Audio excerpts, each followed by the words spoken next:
நமது கலாச்சாரம், நமது பண்பாடு எப்போதும் நம்முடன் நீடித்து இருக்கும். சப்ஸ்கிரைப் திலக். வாய்ப்பு கிடைத்தால் வாங்கியதை சேர்த்து கொடுக்கும். கடலிலே சிற்றலை எழுந்து அடங்கினாலும் சீறி எழும் பேரலை போல. தலைமுடி நரைத்த தாத்தா பேரனை வார்த்தையால் தட்டுவது பழக்கம்தானே.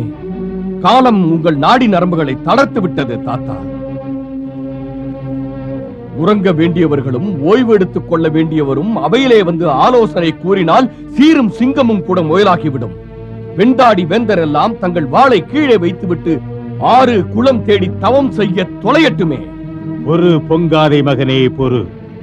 என் மைந்தனே, வீரம் உனது உயிர் மூச்சு என்பது உண்மைதான். எதிரி செய்த சின்னன் சிறு விளையாட்டு உன்னை கோபப்பட வைத்து சீறி எழுகின்ற பூகம்பமாக்கியது. மன்னவா, ஏதுமற்ற அனாதை ராமன் தம்பியுடன் வானர சேனையுடன் அற்பர்களை ஆண்மை உள்ளவர்களாக தம்பட்டம் அடித்துக் கொண்டு கடலின் பக்கம் வந்து நின்றானோ, அதே சமயம் நான் அவனை அடித்து அக்கறை அனுப்ப நினைத்தேன். ஆனால் ரத்தம் சுண்டிய முதியோர் கூட்டம் அதை செய்ய விடாமல் தடுத்து விட்டது. இப்போது சொன்னதை சொல்லும் கிளிப்பிள்ளைகள் இங்கே இலங்கையின் எதிர்காலத்தை பாழடிக்க நினைக்கிறார்கள். இதே தொடருமானால் மன்னா, இலங்கையின் மக்கள் மனமே அச்சம் என்னும் பேய்க்கு ஆட்பட்டு படைவீரர் மனம் கெட்டு. கெடாது இளவரசே, இலங்கை மன்னனின் வீரப்படைகள் தமது ஆணையை எதிர்பார்த்திருக்கிறார்கள். அகம்பன் சொன்னது தெம்பூட்டுகிறது. இனி யுத்த பேரிகை முழங்க ஆணையிடுங்கள் அரசே. எனக்கு ஆணையிடுங்கள் மன்னா. இன்று இரவிலே அவர்கள் இருக்கும் இடம் சென்று அவர்களை இல்லாமல் செய்து விடுகிறேன். பழி வாங்க இந்திரஜித் துடித்துக் கொண்டிருக்கின்றேன். மின்னலை போல் பாய்ந்தவர்களை சிதறடிப்பேன். சண்டை ஆரம்பிக்கும் முன்னாலேயே அவர்களை சாகடித்து விட்டு வருவேன். இளவரசே, ஆம், அதுதான் சரி. அதே செய்யத்தக்கது. போவது இன்று இரவல்ல, நாளை இரவுதான். நாளையா? ஏன்? சொல்கிறேன். இன்று இரவு பகைவன் பாசறை சென்று அவர்கள் வியூகத்தை அறிந்து கொள்கிறேன். அவர்களும் கூட இதே விவாதம் நடத்தி விழிப்போடு இருந்தார்களானால் அப்போது நாம் அங்கு போக அவர்கள் நம்மை நாற்புறமும் வளைத்து. இதை மறந்து போகாதீர்கள். ராமனின் பக்கம் விபீஷணன். அவருக்கு நமது யுத்த முறைகள் தெரிந்ததே. அவரே அவர்களை நன்றாக எச்சரித்து விடுவார். நான் இன்று இரவே பாசறையை பார்த்துவிட்டு வருகிறேன். விபீஷணன், விபீஷணன் குல துரோகி. பேரை சொல்லும் போதே உடலெல்லாம் பற்றி எரிவது போல் தோன்றுகிறதே, எனக்கு பொறுக்கவில்லை. மைந்தனே, உடன் பிறந்தே கொன்று கொண்டிருந்த அந்த வியாதி அங்கு போய்விட்டது. நமக்கு தான் நல்லது. தொல்லை குறைந்தது. உலகமெல்லாம் அவனை காட்டிக் கொடுத்த கயவன் என்று கூறி சிரிக்கப் போகிறது. சிரித்தாலும் அவனுக்கு உரைக்காது. மன்னியுங்கள் லங்கேஸ்வரா. இப்போது இடம் மாறி அவரே இலங்கைக்கு பகையாளி. ஆகையால் அவரையும் தாண்டி உள்ளே சென்று மீண்டும் ஒருமுறை ராமனின் புதிய வியூகத்தை உள்ளது உள்ளபடியே முழுமையாக நான் சென்று அறிந்து கொள்ள வேண்டும். யுத்த தந்திரங்களை தீட்ட. இந்த முறை நீ மட்டும் தனியாக செல்லாதே சுகா. போகும்போது சாரங்கனும் வருவான். 2 பேரும் வானர ரூபத்தில் அவர்களின் வானர சேனையில் புகுந்து. அப்படியே செய், பாராட்டுகிறேன். முக்கியமாக இதையும் தெரிந்து கொண்டு வா. அவர் படையில் அனுமானை போன்ற திறமைமிக்க தீரன் யார் யார் இருக்கிறார்கள்? எத்தனை வானர வீரர்களுக்கு மாயவித்தை கைவந்த கலையாக தெரியும்? ஏனெனில் மாயாவி சக்தி மற்ற சக்திகளை எல்லாம் அடக்கும் சக்தி. அங்கும் கூட தந்திர பயிற்சி பெற்றவர்கள் எத்தனை பேர்? ரூபம் மாறி எங்கு வரக்கூடிய திறமைசாலிகள் யார் தெரிய வேண்டும். விபீஷ்ணனை கண்டால் ஒதுங்கியிருங்கள். அசுரன் அசுரனை கண்டால் புரிந்து கொள்வார், பிடித்து விடுவார். தெரியும் மன்னா. அகம்பனா, பிரகஸ்தா, மகாபாஸ்வா, மிக கவனமாக இருக்க வேண்டும். உங்கள் செயல்பாடுகள் அவர்களுக்கு எந்த சந்தேகத்தையும் உண்டாக்க கூடாது.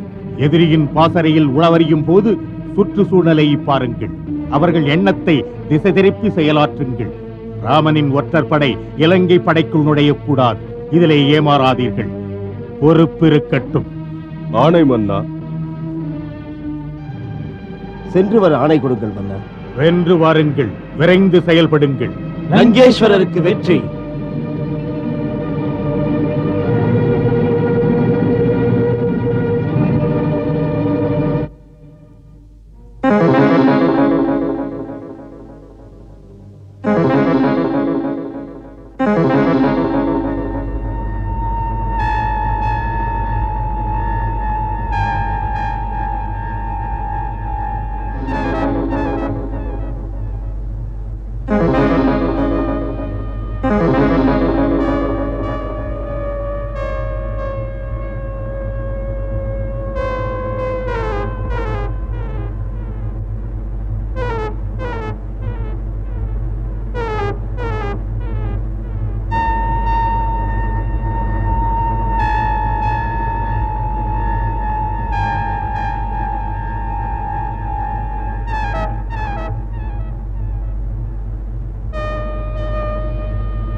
இங்கே வந்து எல்லா இடத்தையும் பார்த்தாயிற்று. ஆனால் எந்த இடமும் நம் கைவரிசை காட்ட முடியாது. எந்த வீரனையும் அணுக முடியாது. எவனையும் மாற்ற முடியாது. நாம் அரசர் சொன்னபடி இங்கே பிரித்தாளும் சூழ்ச்சி செய்ய இயலாது. அந்த அளவுக்கு ராமபக்தி உள்ளவர்கள். நானும் தான் கண்டார கண்டேனே. வலுவான ராமசேனை. இப்போது நாம் இவர்களை பகைத்தால் தோல்வி என்பது நமது பக்கம்தான். இப்படி ஒரு நன்றியுள்ள படை எவருக்கும் அமைந்திருக்காது. அதுவும் ராமனும் லக்ஷ்மணனும் கண்ணசைத்தால் இவர்கள் இலங்கையை உடைத்து விடுவார்கள். நாம் விபீஷணன் பார்வையில் பட்டால் நம் குட்டு வெளிப்படும். உங்கள் குட்டு வெளிப்பட்டு விட்டது சுகாசாரங்கா.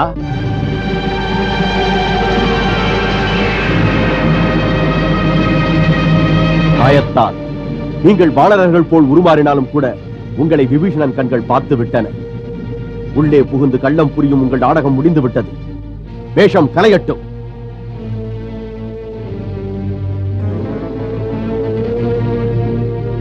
பிடியுங்கள் இருவரையும்.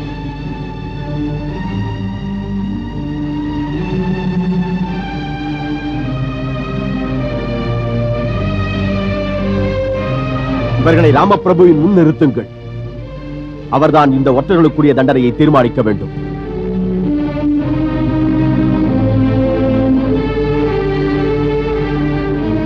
தங்கள் ஆணைகள் நிறைவேற்றப்படும் பிரபு. ஸ்ரீராம பிரபுவுக்கு வெற்றி.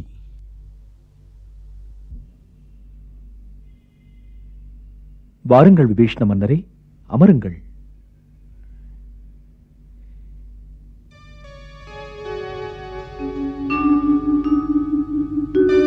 ஏன் இந்த மௌனம்? சாந்தம் தவழும் உங்கள் முகமே ஒரு மாதிரியாக இருக்கிறது. ஸ்ரீராமபிரபுவின் சமூகத்தில் நிறுத்துங்கள்.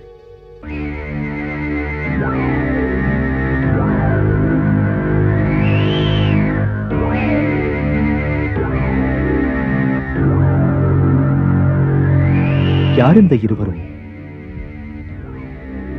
எதிரியின் ஒற்றர்கள். இலங்கை அரசன் ராவணனுக்கு நெருக்கமானவர்கள்.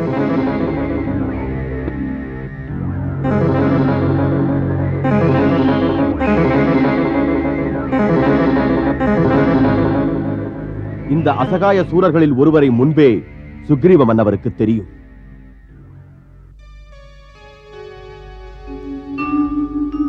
என்ன கதை இது மன்னவா?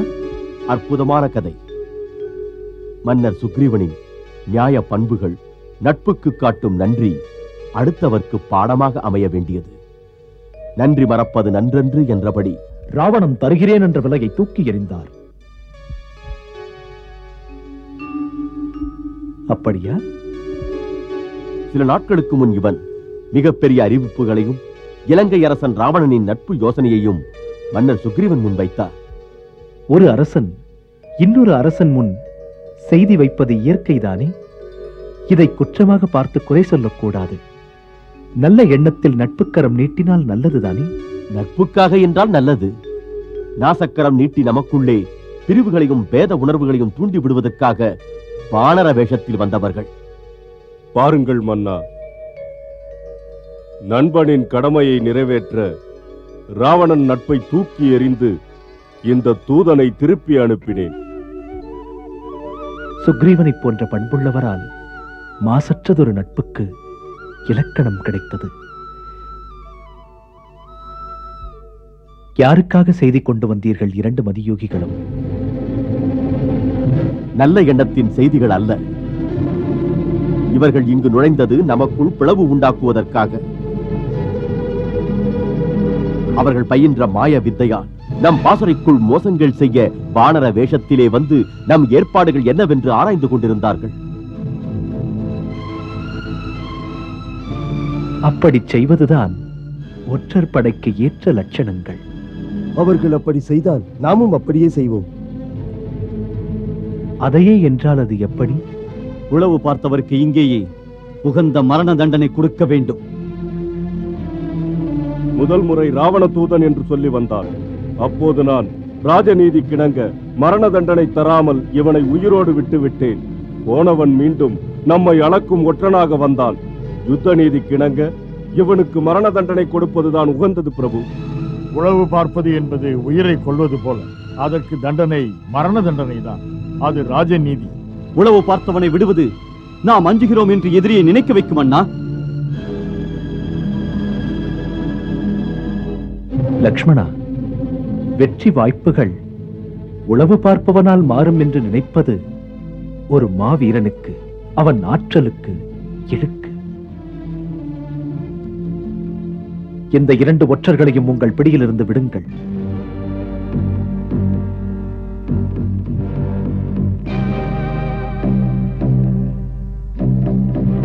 பிரபு,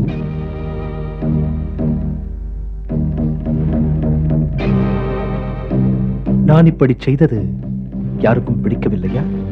இல்லை இல்லை அரசே, அப்படி அல்ல. அவிழ்த்து விடுங்கள்.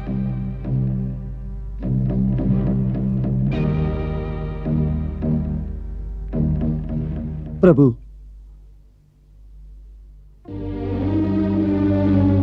எங்களை மன்னியுங்கள், மன்னியுங்கள். நாங்கள் புரிந்தது பிழைதான்.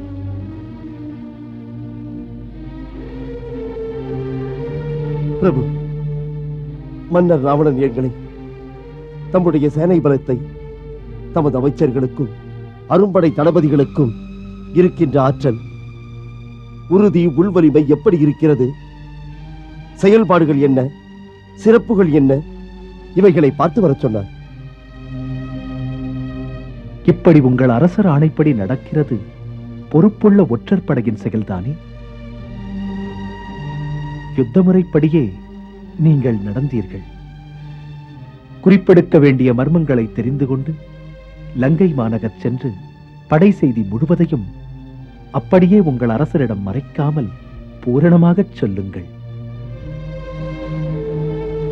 இன்னும் ஏதும் தெரிந்து கொள்ள வேண்டியது இருந்தாலும் ஒரு பயமும் இன்றி உள்ளே போய் பார்த்து அறிந்து வரலாம்.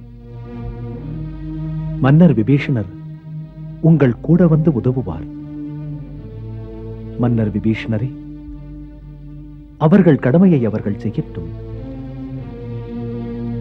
பிரபு, தம்மை போன்ற பரிவுள்ளவரை பார்த்ததே இல்லை நாங்கள். நல்லது. யார் மீதும் எனக்கு கசப்பே இல்லை. தம்மை தரிசித்ததில், தம் உயர்வுகளை கண்டதில் எங்கள் மனம் நெகிழ்ந்து விட்டது. எதிரிகளையும் நேசிக்கும் ஒருவர் இருகரம் தூக்கி தொழத்தக்கவர். அவரை எதிரி என்று எப்படி சொல்வது? இந்த உணர்வு ராவணனுக்கு இருந்தால் இலங்கை மக்கள் அதிர்ஷ்டசாலி. அன்பு கண்டு நெகிழ்ந்து போனீர்கள் என்றால் அரசரிடம் போய் சொல்லுங்கள். வெற்றி சேனைகளின் எண்ணிக்கையில் இல்லை, சேனை தலைவர்கள் வழிநடத்தும் வலிமையிலும் இல்லை. போரின் முடிவையும் வெற்றியையும் நிர்ணயிப்பது தர்மம், நீதி, சீரிய எண்ணங்களின் சக்திகள்தான். ஜெயம் சத்தியத்தால் உண்டாகிறது. இல்லையென்றால் அநீதிகள், அநியாயங்கள் தான் ஆட்சி புரியும். தங்கள் ஆணையை ஏற்கிறேன். அயோத்தியின் நாயகனே, இந்த பதர்களுக்கு விடை தாருங்கள். செல்லலாம். சென்று லங்கேசனிடம் எமது சக்தி, எங்களுடைய ஏற்பாடுகளை சொல்லுங்கள். உங்கள் அரசருக்கு ஓர் எச்சரிக்கை. எந்த பலத்தில் உங்கள் அரசர் தேவி சீதையை கடத்தினாரோ அதே பலத்தில் எமது சேனைகளின் சக்திகளையும் திரட்டிக் கொண்டு போருக்கு வருவேன். இந்த யுத்தம் ராஜா ராவணனுக்கும் தபஸ்வி ராமனுக்கும் நடக்கிறது என்பதை சொல்லுங்கள். ராமன் தன் மனைவிக்காக இதை செய்யவில்லை. அகில உலகத்து அனைத்து பெண்களின் கௌரவத்தை காக்க நடக்கின்ற போர்தான் இது. ஒரு தர்ம போர்தான் இது.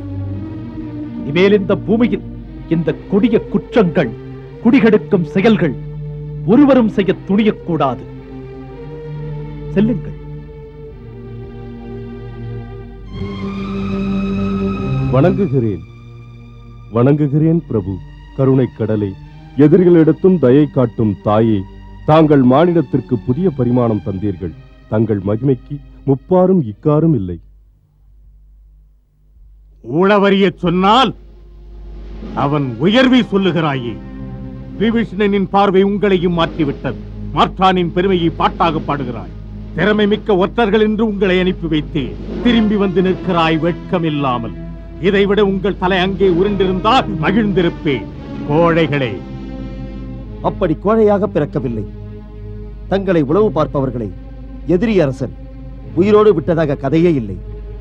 இன்று இதயமுள்ளவர், இரக்கமுள்ளவர் ஸ்ரீராமனை போல் கண்டதில்லை.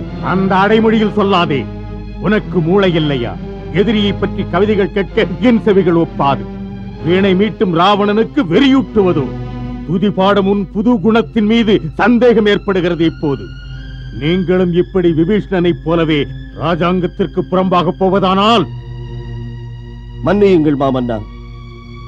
விபீஷணனைப் போல வேறுபட்டு நிற்க மனம் இடம் தராது. இலங்கை மண்ணை மறக்க எனக்கு தெரியாது. தாய் மேல் ஆணை, இலங்கையிலே ஊழியம் புரிவது இந்திர பதவியை விட உயர்ந்தது. தாம் ஆணையிட்டால் மன்னா, அர்ப்பணம் செய்கிறேன் உங்களுக்கு என் தலையை. மன்னா, அங்கு நான் கண்டதை, அங்கு நான் கேட்டதை உங்களிடம் சொல்வது என் கடமை. சரி, மன்னித்து விட்டேன். பாதை மாறி நம் பக்கம் வரும் வீரர்கள் யார் யார்? எந்த வானர வீரனின் சக்தி திறன் மிக்கது? விவரம் சொல். மாய யுத்தம் புரிவதில் நம்மை அடிக்கும் திறமை உள்ளவன் எவன் இருக்கிறான்? அதன் விவரம் சொல். எதை என்று சொல்ல, எதை நான் விவரிக்க? வானரர்கள் சிறந்த சாகச வீரர்கள். அடிமொட்ட தொண்டனும் கூட ஆற்றலுக்கு உண்மையான சாட்சி. மன்னா, அனுமனின் சக்தியில் அனுபவம் உண்டு உங்களுக்கு. வானரத்தில் சாதாரணம் கூட அனுமனுக்கு இணை என்று கண்டு ஸ்தம்பித்தேன் நான். பாராட்டுக்கள் போதும். திரிகூட மலை மீது நாமே வந்து பார்க்க போகிறோம். ஒவ்வொருவராக அடையாளம் காட்டு. அவ்வாறே காட்டுகிறேன். நேர்பட எதிரியின் தளபதிகளை, அவர்களை இங்கிருந்தே அடையாளம் காட்டுகிறேன். செல்வோம்.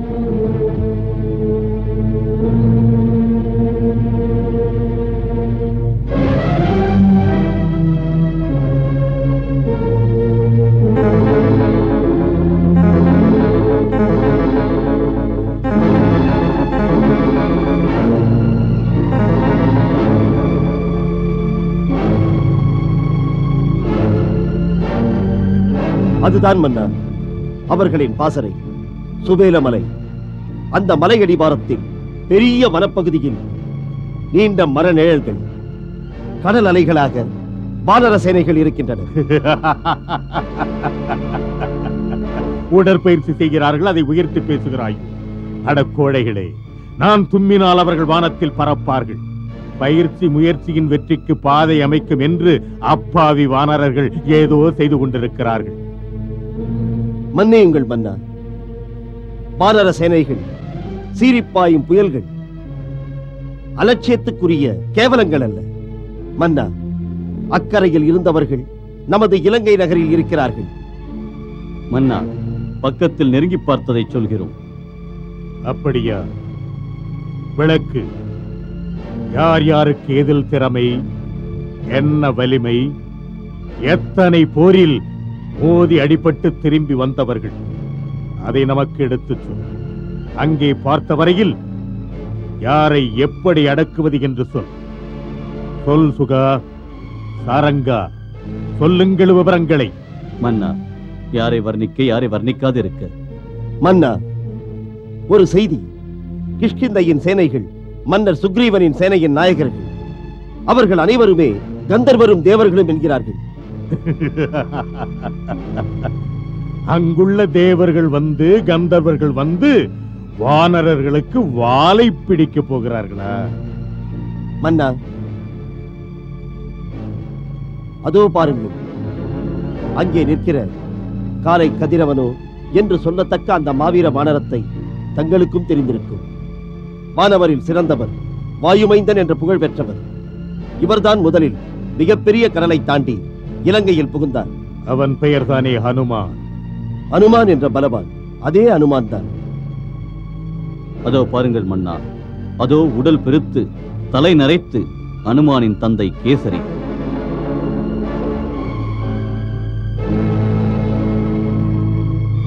கேசரி?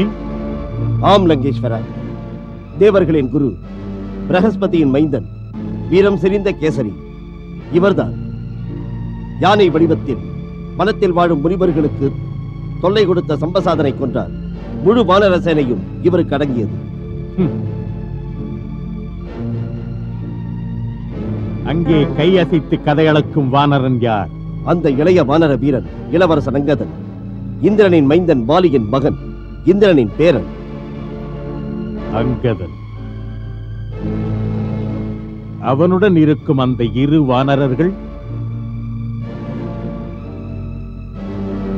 வீரமிக்கவர்கள் மைந்தன் திவிதன். மன்னா, அவர்கள் இருவரும் அஸ்வினி குமாரரின் பிள்ளைகள். கஜன், கவாஷன், கவயன், சரண், கந்தமாதனன். மன்னா, இந்த 50 வீரர்கள் யமராஜனின் பிள்ளைகள்.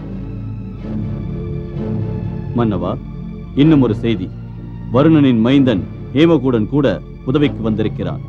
அதோ ஒளிமிக்க உடலுடன் வானர கூட்டத்தில் இடுப்பாக தெரிகிறவர்கள் பகவான் சூரியனின் அன்பு மகன்கள் சுவேதன், ஜோதிர்முகன். யாவரையும் கவரும் அந்த கருத்த கரடியார்.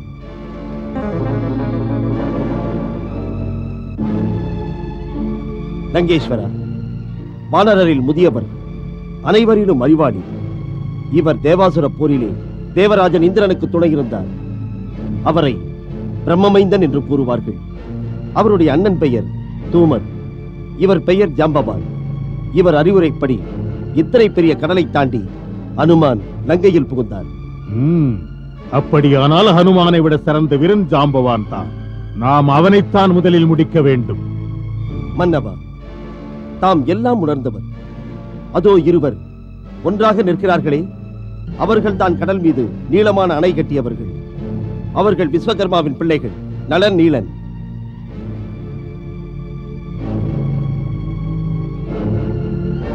நளன், நீலன்.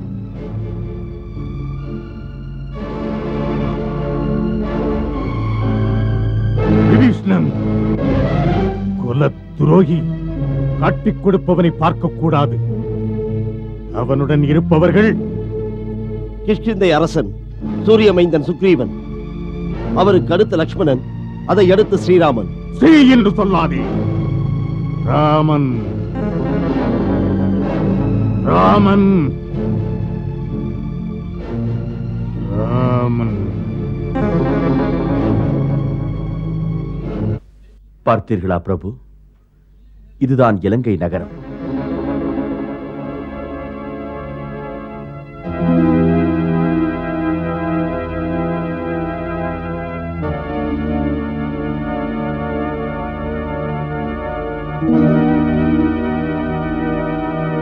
விஸ்வகர்மா கட்டிய, குபேரன் கண்காணித்த ஸ்வர்ணகிரியான லங்காபுரி அழகுமிக்க கலையம்சம் நிறைந்தது. அண்ணா, அனுமன் சொன்னாரே இலங்கை முழுவதையும் எரித்து விட்டேன் என்று. எரிந்த நகரமா எழில் கொஞ்சிக் கொண்டிருக்கிறது? புரியாத புதிர் போல் இருக்கிறதே. வீர லக்ஷ்மணரே, அனுமான் சொன்னது நிஜம்தான். மன்னவர் ராவணன் இதை புதுப்பித்து கட்டினார். அனுமான் தீயிட்டது சில நாட்களுக்கு முன்னே. அதற்குள் இதை புதுப்பித்து விட்டாரா? இல்லை, இது முடியாது. இது மாயா நகரம், எதுவும் நடக்கும். மயன் என்பவர் ராவணனின் மாமனார். அந்த விஸ்வகர்மாவும் ராவணனின் ஆணையை எதிர்த்து நிற்க துணிவில்லாதவர். ராவணன் ஆணையிட்டு இருவரும் இணைந்து இதை சில தினங்களில் சீரமைத்து விட்டார்கள். நாம் காவலரங்களை உடைத்தெறிய வேண்டும். கடல் பக்கத்திலே அமைந்த ஓர் சௌந்தரிய நகரம், பேரழகு நகரம் சீரழியப் போகிறதே. அரசனுக்கு அந்த கவலை சிறிதும் இல்லையே. நான் என் 4 அமைச்சர்களான அனல், பனஸ், சம்பாதி, பிரமதியை பறவை வடிவத்தில் நகருக்குள் அனுப்பியிருக்கிறேன். நமது ஏற்பாடுகள் என்னவென்று அவர்கள் ஒற்றர்கள் அறிந்து கொண்டு போனார்கள். நாம் கடல் கடந்து வந்த செய்தி அறிந்ததும் அவர்கள் விழிப்படைந்து போர்ப்பணிகளை தொடங்கிவிட்டார்கள். அதுதான் லங்கை கோட்டையின் தலைவாசல். அதன் வழியாகத்தான் முக்கிய புள்ளிகள் செல்வார்கள். இலங்கை அரசனின் இளைய மகன் இளவரசன் பிரகஸ்தன் தனது பெரும் படையுடன் அங்கே காவல் இருக்கிறான். மேற்கு கோட்டை வாசல் காவலை கண்ணும் கருத்துமாக கவனித்து வருவது மாவீரன் இந்திரஜித் தான். அவன் இளவரசனான பிறகு சர்வ சேனாதிபதியாகவும் இருக்கிறான். அவனுடைய சாதனை கதைகள் 8 திசைகளிலும் பையம், பாணம், பாதாளம் எங்கும் தெரிந்தது. மேகத்தை போன்றவன், யாவரையும் நடுங்கச் செய்யும் மாவீரன். அந்த இந்திரனையும் தம் வலிமையால் எதிர்த்து தோற்கடித்து பிடித்து வந்ததால் மனமகிழ்ந்து தந்தை ராவணன் அவனுக்கு இந்திரஜித் என்ற பட்டத்தை கொடுத்தார். அது முதல் மேகநாதனை இந்திரஜித் என்று அழைக்கிறார்கள். தெற்கு வாசலை பார்த்தீர்களா பிரபு? அந்த இடம் மிக முக்கியமானது. அந்த பகுதியில் தான் ராவணனின் அஸ்திர சஸ்திர சேமிப்புகள், அரும்பொருட்கள் காக்கப்படுகின்றன. அங்கு மிகப்பெரிய மாயாவி மகாபார்சுவன் தனது மாயப்படைகளுடன் இரவும் பகலும் காவல் காக்கிறார். வடக்கு பகுதியில் ஒரு அழகிய கோபுரம் தெரிகிறது பாருங்கள். அந்த மாளிகையில் தான் லங்கையின் மிக முக்கிய சேனாதிபதி இருக்கிறார். மேலும் தசகண்டன் ராவணனும் தன் பொறுப்பில் 4 திசைகளை கண்காணிக்கிறார். லங்கையின் காவல் அனைத்தையும் கண்காணிக்க.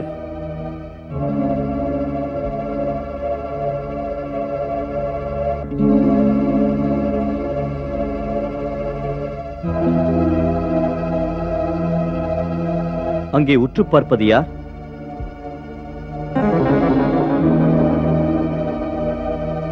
ஓ, அவர்தான் லங்காதிபதி ராவணன். ராவணன் ராவணன்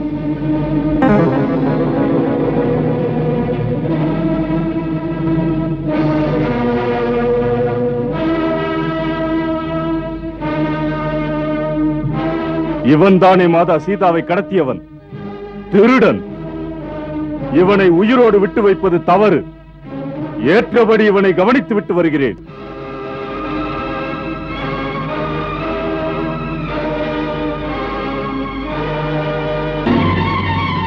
ராவணா!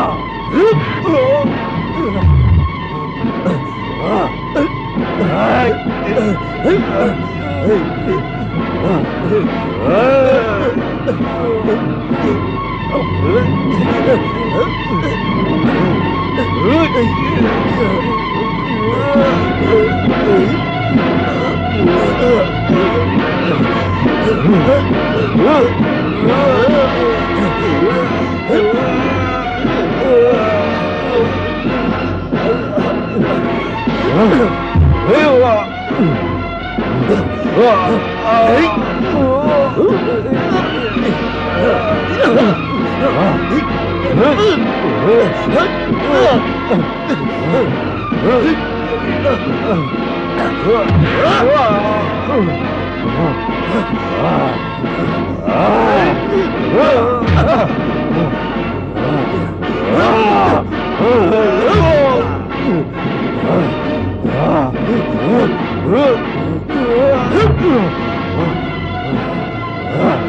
சுக்ரீவா, நண்பா, ஏன் இப்படி செய்தாய்?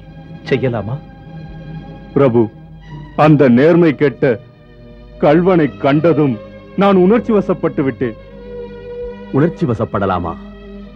மாவீரனே, நீங்கள் திடீரென்று இப்படி செய்ததும் நாங்கள் கவலைக்குள்ளானோம்.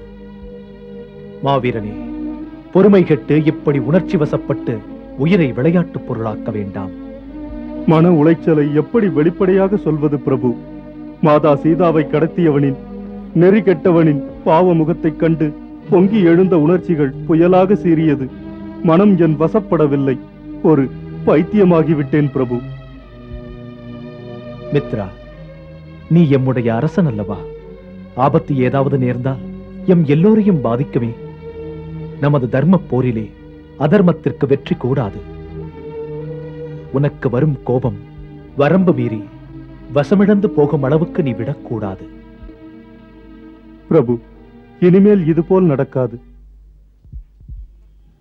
நிஜம்தானா? சுக்ரீவன் என்று பெயரா? ஆகாச மார்க்கமாய் வந்து நமது மன்னருடன் மல்யுத்தம் புரிந்தாரா? ஏ பிரபு, கசப்பான அனுபவங்கள் தொடர்கிறது. இப்படி ஒரு நிலை ஏன்? கண்ணுக்கு தெரியாத புற தாக்குதல்கள், மங்கள காதணி விழுந்தது, மன்னரின் மணிமகுடம் உருண்டு கீழே விழுந்தது. அதன் பிறகு இப்படி ஒரு செய்தி காதில் விழுகிறதே.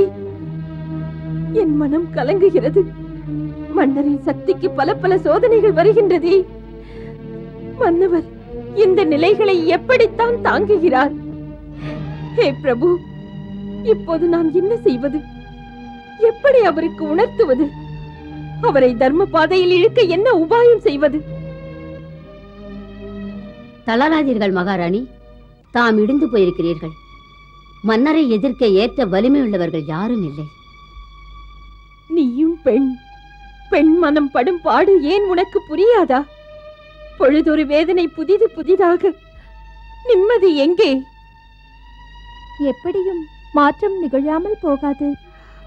போதுமடியாது, நிகழத்தக்க நிலையில் இல்லை. ஒரு வழி சொல்லவா? தமது தந்தையார் தானவராஜர் மயன் அவர்கள் இலங்கையை புதுப்பிக்க இங்கு வந்திருக்கிறார்.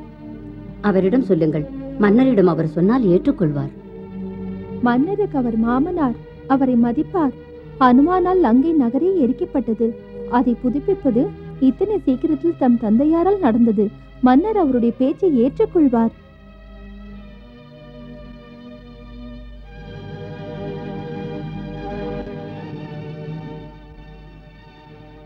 நல்லது, மன்னரிடம் அப்பாவை சொல்ல சொல்லுகிறேன்.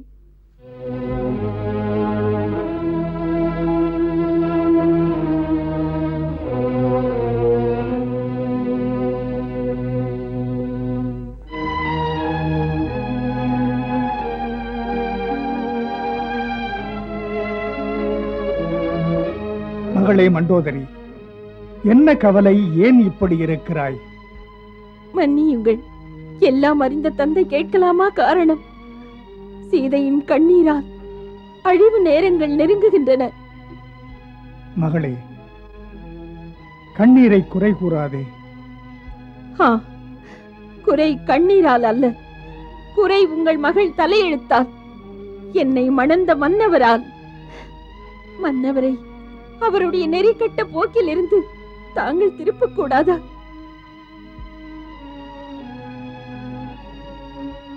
உன் மன்னன் குழந்தையல்ல அறிவுரை சொல்வதற்கு. மேலும் ராஜகுலத்துக்கு உல்லாசங்கள் வழக்கம்தான். ஆசைகளுக்கேற்க ஆடுவது, அதற்காகவே வாழ்வது வலிமைக்கு அடையாளம். இது அரண்மனைகளுக்கே உள்ள கதைதானே?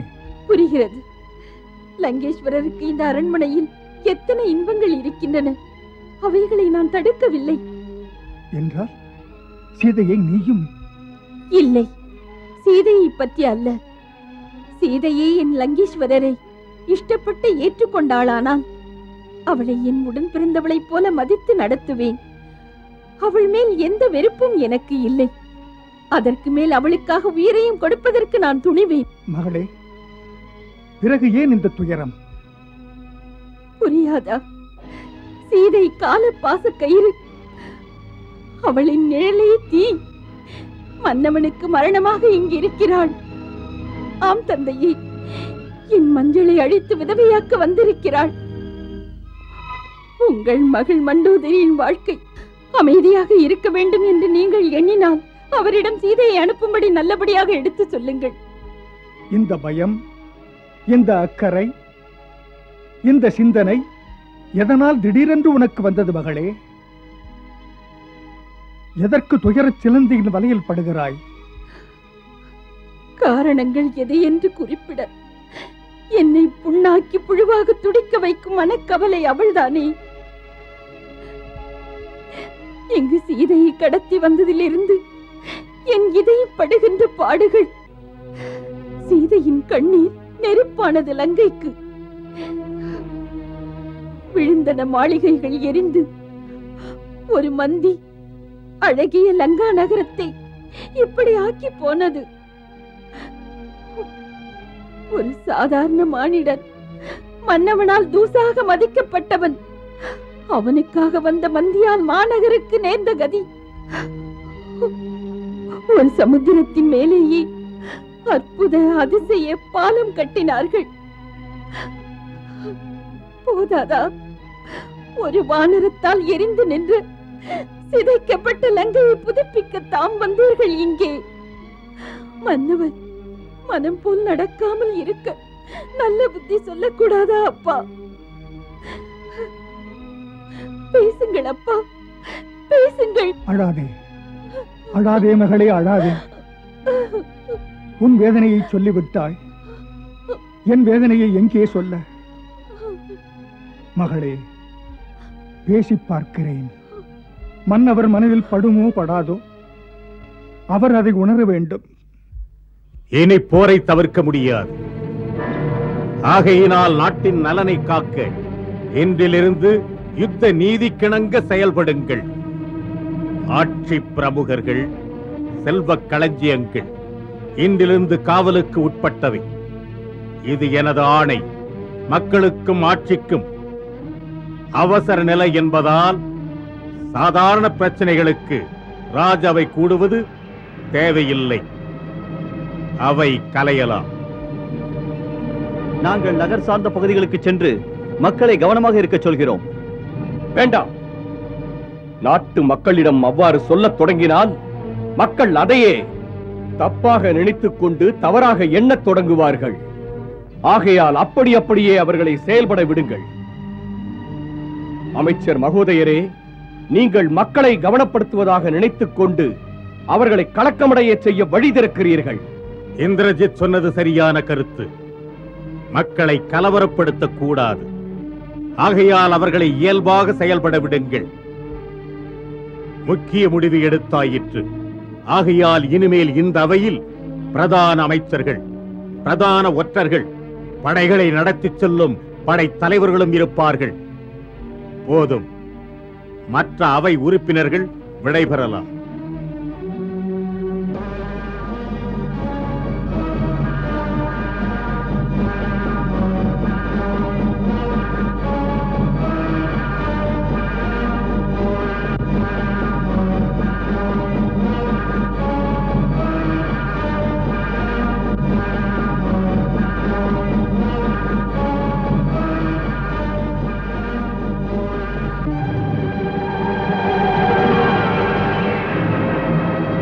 லங்கையின் அமைச்சர்களே, அணிகளை நடத்தும் படை வீரர்களே, இளவரசன் இந்திரஜித், சேனாதிபதி பிரகஸ்தா, எல்லோருக்கும் சொல்லுகிறேன், ஆரிய வர்க்கத்திலிருந்து ஒரு நெறிகட்ட விதி கெட்டவன் குரங்கு படைகளை அழைத்துக் கொண்டு லங்கையின் மீது போர் தொடுக்க வந்திருக்கின்றான். இந்த போர் தவிர்க்க முடியாதது. லங்கேஷா, யுத்தத்தை நமது லங்கையின் வாசலுக்கு அழைத்து வந்தவன் ஒரு மானிடன் என்று சொல்லுவதா?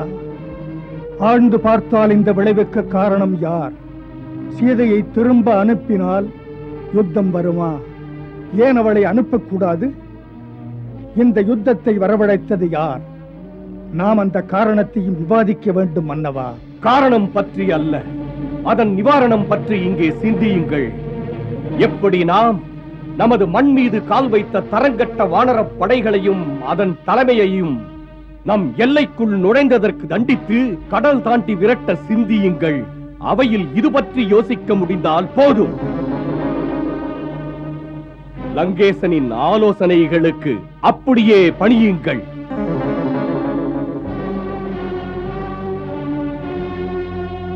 மன்னா, இளவரசரின் கருத்தினை நான் ஆமோதிக்கிறேன். நேரத்தின் அருமை தெரியாமல் வீண் விவாதங்களை பேசி நாம் ஒருவருக்கொருவர் குற்றம் கூறிக்கொண்டு இருக்கிறோம். ஆனால் அவர்களோ கடல் கடந்து வந்து நம் கழுத்தின் மீது உட்கார்ந்து விட்டார்கள். நாம் இன்னும் இப்படியே பேசிக்கொண்டு இருந்தால் இலங்கை என்ற நகர் இருக்காது, ஆட்சி இருக்காது, எதுவும் இருக்காது. உணர்ச்சி பொங்கி நீ பேசுவதை நான் பாராட்டுகின்றேன். நாம் கவனமாக இருக்க வேண்டும். முதல் தாக்குதலை நாம் தொடங்கக்கூடாது. மன்னா, மன்னியுங்கள். தங்களின் இந்த அணுகுமுறைதான் பிடிக்கவில்லை எனக்கு. இதனால் தான் அந்த எறும்புகளுக்கு இன்று இறக்கைகள் முளைத்து விட்டன.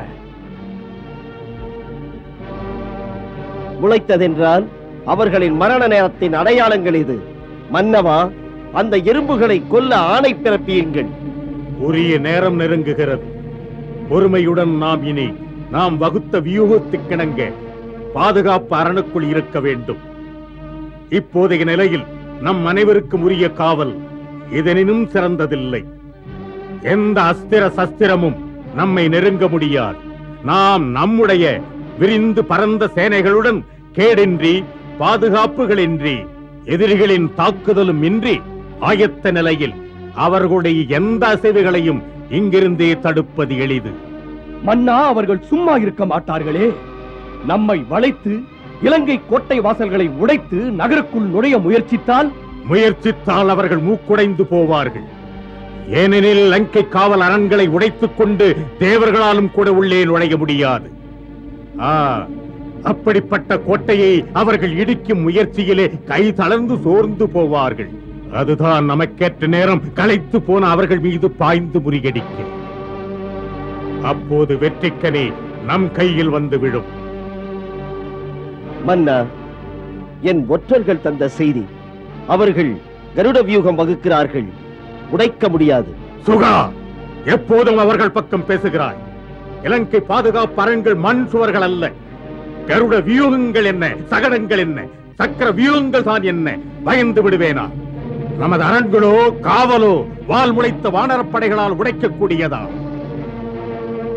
உடைக்கட்டுமே.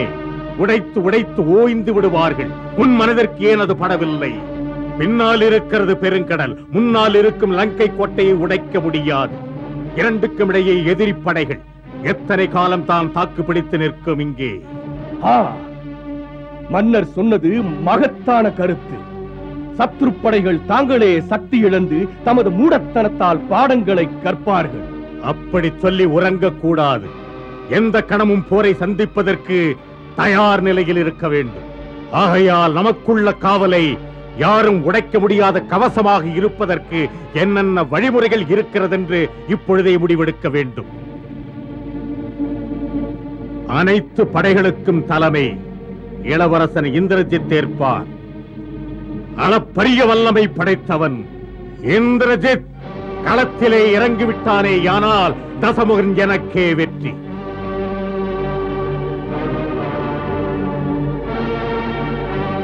வாள் மீது நான் சூளுரைக்கிறேன். பெற்றெடுத்த என் தந்தையான மன்னர் மீது ஆணை, தாய் மண் இலங்கை மீது ஆணை. இந்த அவையிலே நான் கூறும் உறுதிமொழி, எனக்களித்த போர்ப்படை தலைமையின் பொறுப்பினை விழிப்புடன் இயக்கி வெற்றி கொடி நாட்டுவேன். வீரனே இந்திரஜித், மூவுலகெங்கிலும் இலங்கையின் போர் புகழ், நமது அசுரர்களின் வீரப்பணி உன்னை பொறுத்திருக்கிறது. மேகநாதா, என் முடிமீது இருக்கும் மணிமுடியின் புகழ் உன் புகழால் சோபிக்கிறது. மைந்தா, நீ மட்டும் இல்லை என்றால் நான் எங்கே? மகனே, உனது ஆணைகள் லங்கை கோட்டையின் 4 திசைகளிலும் உள்ள சேனாதிபதிகளுக்கு செயலூக்கம் தரட்டும். அங்குள்ள படைபலத்தினால் லங்கையின் காவல் சிறக்கட்டும். மன்னர் அவர்களின் ஆணைகள் எல்லாம் மரியாதையோடு நடக்கும். அனைத்து படைகளின் தலைமை பொறுப்பினில் இருந்தாலும் மேற்கு கோட்டை வாசலில் உன் சேனைகளுடன் இன்னும் சேனைகளை சேர்த்துக் கொண்டு நீ அங்கு போயிரு. மேற்கு கோட்டை வாசல் மிகவும் முக்கியமானது. அவ்வாறே நடக்கும் மன்னா. கிழக்கு முக வாசல் இலங்கை மாநகரின் தலைவாசல். அங்கு இளவரசன் பிரகஸ்தன் தம் படைகளோடு சென்று கண்காணிக்கட்டும்.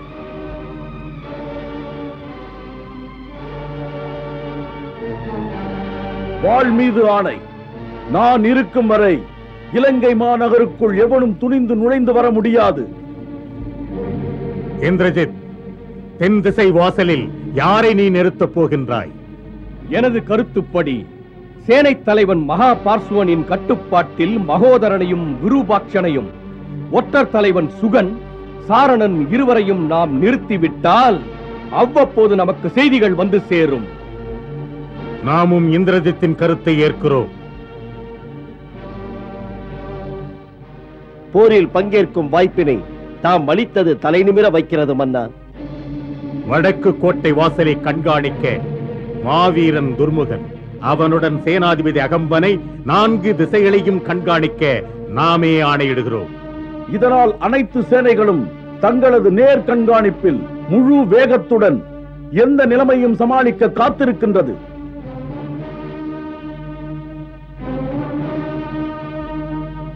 இந்திரஜித், இந்த கணமே என் யோசனைகளுக்கிணங்க சேனைகளை குறிப்பிட்ட இடங்களுக்கு நீ அனுப்பு.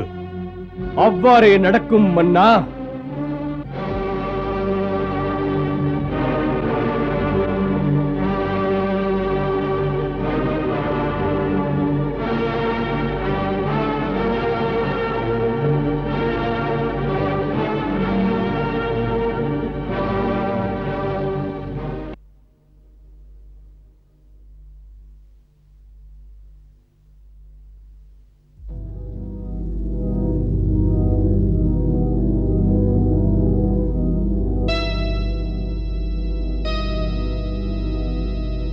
பிரபு, ராவணன் இலங்கை காவலை பலப்படுத்தி விட்டார்.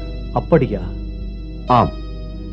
எனது அமைச்சர்கள் அனல், பனஸ், சம்பாதி மற்றும் பிரமதியை பறவை போல அவர்களது ஏற்பாட்டினை அறிய இலங்கைக்கு அனுப்பினேன். அவர்கள் தந்த செய்தி, இன்று மன்னர் சுக்ரீவனுடன் ராவணன் மல்யுத்தம் புரிந்ததில் அவர் அடைந்த அனுபவம். அவர் ராஜ மாளிகையில் அவசரகால அவை கூடியது. அங்கே விவாதமும் நடந்தது, கேள்விகளும் வெடித்தன. அந்த அவையிலே முதியவர் தாத்தா மால்யவான் தம்முடைய குணநலன்களை சொல்லி தம்முடன் சமாதானம் செய்து கொள்ளச் சொன்னார். ஆனால் ராவணனுக்கு அவர் அறிவுரை பிடிக்கவில்லை. உடனே ராவணன் லங்கையின் போர் ஏற்பாடுகளுக்கு ஆணையிட்டு விட்டார். அமருங்கள்.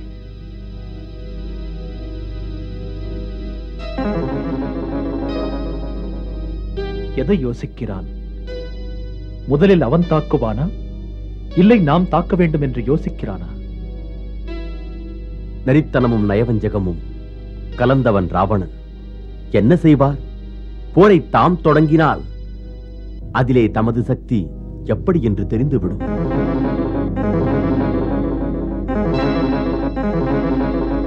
அவன் அணுகுமுறை என்ன?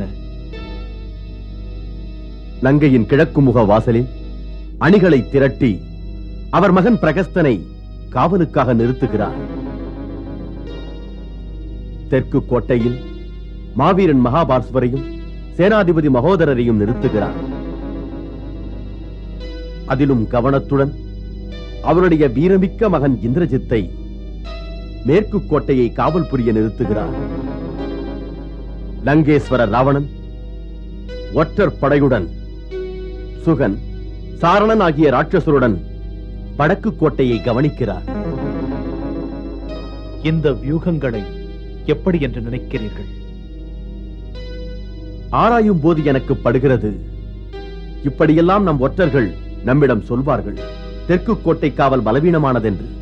அதை கேட்டு நீங்கள் அதிகமான படை பலத்துடன் அந்த கோட்டையை ஆக்கிரமிப்பீர்கள். அந்த ஆக்கிரமிப்பால் உங்களுடைய வியூகங்களை, சேனைகளை நடத்தும் முறைகளை யூகிக்க முடியும். பிறகு ராவணனின் எண்ணங்கள் அந்த முனையிலேயே தங்களின் சக்தி அங்கு மோதியே தளர்ந்து வலுவிழந்துவிடும் என்று. அந்த வாய்ப்பை பயன்படுத்தி இந்திரஜித் அப்போதே கிழக்கு வாசலை திறந்து வெளியே வந்து தெற்கு கோட்டையில் அணிவகுத்து இருக்கும் உங்கள் சேனையின் மீது பின்னால் இருந்து தாக்குவார். பிறகு மகாபார்சுவன் அவரும் அங்கு வருவார். அவர்கள் இருவருக்கும் இடையே மாட்டிக்கொண்டு உங்கள் சேனை வீழும் அல்லவா? முதலில் நமது ஆக்கிரமிப்பு வேகமாகவும் வலிமையாகவும் இருந்தால் தெற்கு கோட்டை வாசலை உடைத்து நகருக்குள்ளே நாம் நுழைவோமானால் கட்டுப்பாட்டை நம் கைக்குள் கொண்டு வர முடியுமா? அது நடக்காது. ஏன்?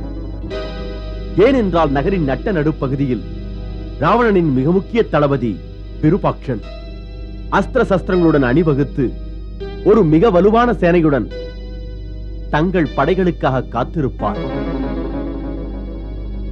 அப்படியொரு நிலையில் நமது சேனைகள் மும்முனை தாக்குதலுக்கு ஆட்படும்.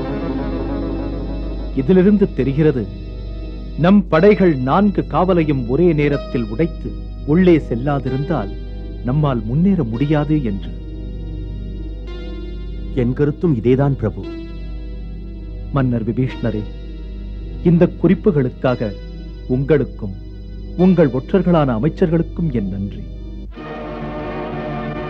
எமது கட்டளை, நாளை சூரியன் உதித்ததும் வாலிமைந்தன் அங்கதன் தனது சேனைகளுடன் தெற்கு கோட்டையை உடைத்து மகாபார்ஸ்வனையும் மகோதரனையும் கொல்லட்டும். வாயுமைந்தன் ஹனுமான் மேற்கு கோட்டையை உடைத்து தனது சேனையுடன் புகுந்து இந்திரஜித்துடன் மோதட்டும். இலங்கையின் கிழக்கு வாசலில் வானர வீரன் நீலன் ராவணமைந்தன் பிரகஸ்தனை அடிக்கட்டும். அரணின் வடக்கு வாசல் புகுந்து அந்த பிரம்மா தந்த வரத்தால் சக்தி பெற்ற கர்வத்துடன் மகரிஷிகளையும் மகாத்மாக்களையும் பாடுபடுத்திய ராவணன் காத்திருக்கிறான். அங்கே லக்ஷ்மணனுடன் இணைந்து போகிறேன் நான். ஏனெனில் அந்த ராட்சசராஜனின் வதம் முடிய வேண்டியது என்னுடைய கையால் தான். மன்னா சுக்ரீவா, ஜாம்பவா, மன்னா விபீஷணா, மிக்க வெடிப்போடு இருங்கள். அங்கு இருந்தவாறே 4 திசை நிகழ்வுகளையும் கண்காணியுங்கள். அதோடு அங்கு இன்னொரு விசேஷ சேனையும் இருக்கும். போரில் களைத்து வரும் சேனைகளுக்கு தக்க முறையில் உதவிகள் செய்வதற்கு. சேனையின் 4 ஒரு பகுதி அஸ்திர சஸ்திரங்களுடன் ஆயத்த நிலையில் விழிப்புடன் நிற்கும். யுத்தத்தில் களைத்து வரும் வீரர்களுக்கு மாற்றாக நின்று களத்தில் இறங்குவதற்கு. அந்த விசேஷ பகுதி லக்ஷ்மணனின் கட்டுப்பாட்டின் கீழ் செயல்படும். நினைவிருக்கட்டும், நமது இந்த போர் மாயாவி ராட்சசர்களுடன் நடக்கிறது. ஆகையால் இந்த போரில் நான், லக்ஷ்மணன், விபீஷணன், அவரின் 4 அமைச்சர்கள் இந்த மானிட ரூபத்திலேயே இருப்போம். இங்கிருக்கும் வானரர்கள் மானிட ரூபம் ஏற்காதீர்கள். உங்கள் ரூபமே அடையாளமாக இருக்கும் இந்த யுத்தத்தில் எதிரி நம்மில் புகாமல் இருக்க இது ஏற்றது. லக்ஷ்மணா, அண்ணா. மன்னா சுக்ரீவா, பிரபு. ஹனுமான், பிரபு. நீங்கள் எல்லாம் உங்கள் பாசறைக்கு சென்று என் ஆணைகளுக்கு தகுந்தபடி ஏற்பாடுகளை செய்யுங்கள். சூரியன் உதிக்கும் நேரம் நமது சேனைகள் அவரவர் இடத்திலே அணி அணியாக நிற்கட்டும். உங்கள் ஆணை பிரபு.